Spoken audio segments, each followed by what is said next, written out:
kepada yang terhormat Ibu Prima sebagai dosen pada mata kuliah ini dan juga rekan-rekan yang hadir pada hari ini. Semoga siang ini semuanya diberikan kesehatan dan agar presentasi ini dapat berjalan lancar sampai selesai nanti. Baik, topik yang akan kita bahas pada hari ini sesuai dengan tugas yang diberikan oleh dosen kita, yaitu mengenai karakteristik sistem pemerintahan menurut UUD 1945, UUD RIS, UUD 1950, UUD Amandemen. Nah, sebelum memulai saya akan memberikan satu pantun. Siang-siang pergi kondangan, pulangnya dapat kue ketan. Sebelum kita masuk kepada inti bahasan, mari kita saling berkenalan. Saya Ismail Amin selaku moderator yang bertugas akan memandu jalan diskusi pada hari ini. Sebelumnya saya akan memperkenalkan anggota saya yang bernama. Perkenalkan, nama saya Fanda Syafadar Faridal. Saya Michael Angelo. Nama saya Muhammad Nabil Farisma. Nama saya Citra Biharmani. Saya Rosa Bila Pinasa. Nama saya Nabila Sakura. Oke. Di sini saya akan membacakan rangkaian presentasi kita. Yang pertama itu pembukaan, penyajian materi, dan penutup. Nah, acara pertama itu pembukaan yang saya awali dengan bismillah. Dan selanjutnya penyajian materi yang akan disampaikan oleh rekan saya Citra untuk menyampaikan materi A. Terima kasih kepada moderator.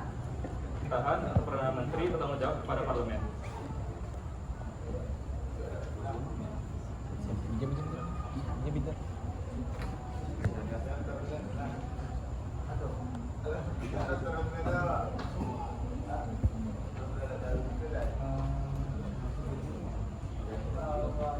Selanjutnya materi selanjutnya akan dipaparkan oleh saya Faren.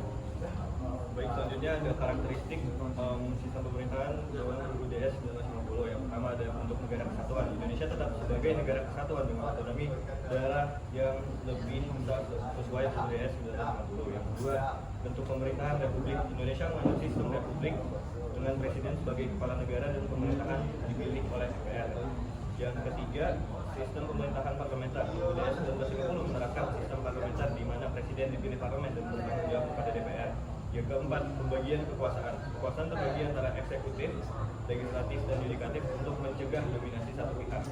Yang kelima, ada peran MPR. MPR yang terdiri dari DPR dan Dewan Konstituante berperan penting dalam pengambilan keputusan politik dan kebijakan negara. Yang keenam, pemilihan umum. UUD 1950 menegaskan pentingnya pemilu sebagai mekanisme demokratis untuk memilih wakil rakyat dan kepala daerah. Saya kembalikan kepada Bapak. Oke, untuk selanjutnya materi akan disampaikan oleh rekan saya Nabil. Baik, terima kasih pada moderator. Selanjutnya UUD Amandemen 1. Sistem pemerintahan presidensial. Indonesia menganut sistem presidensial di mana presiden sebagai kepala negara dan pemerintahan dipilih langsung oleh rakyat. Kedua, kedaulatan rakyat dan demokrasi. Kedaulatan berada di tangan rakyat dan diwujudkan melalui pemilu langsung untuk memilih pemimpin dan wakil rakyat. Ketiga, berbagai kekuasaan politika. Kekuasaan eksekutif, legislatif, dan yudikatif dipisahkan. DPR mengawasi eksekutif, sementara MA dan MK berperan sebagai lembaga yudikatif independen. Yang keempat, penguatan peran DPR dan DPD. DPR memiliki kewenangan lebih besar dalam legislasi dan pengawasan, sementara DPD mewakili daerah dalam sistem parlemen bicameral. Yang kelima, pemilu yang demokratis. Pemilu yang dilakukan secara langsung, umum, bebas, rahasia, jujur, dan adil merupakan demokrasi di Indonesia. Yang keenam, otonomi daerah. Pemerintah daerah mendapat kewenangan lebih besar dan kepala daerah dipilih langsung oleh rakyat. Ini berarti setuju penegakan HAM. Kemudian hasil amandemen memasukkan perlindungan hak asasi manusia, menjamin kebebasan berpendapat, beragama, dan hak asal lainnya. Selanjutnya saya akan lanjutkan kepada Oke.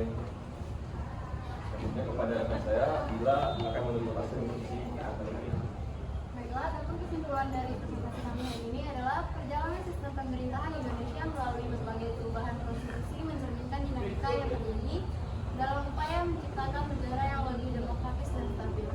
Setiap perubahan konstitusi mulai dari UUD 1945, UUD Republik Indonesia Serikat, UUD sementara 1950, hingga amandemen UUD 1945 memiliki tujuan untuk menyesuaikan sistem pemerintahan dengan kondisi sosial, politik, dan kebutuhan negara yang terus berkembang.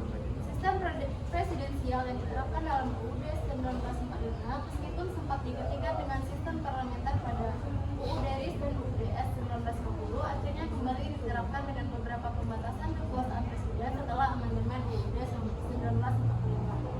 Perubahan-perubahan ini menunjukkan pentingnya adanya pemisahan kekuasaan yang jelas antara eksekutif, legislatif, dan yudikatif untuk memastikan sistem pemerintahan yang sehat dan demokratis. Oke, baik. Berakhir itu tadi, maka berakhir diskusi kita pada hari ini.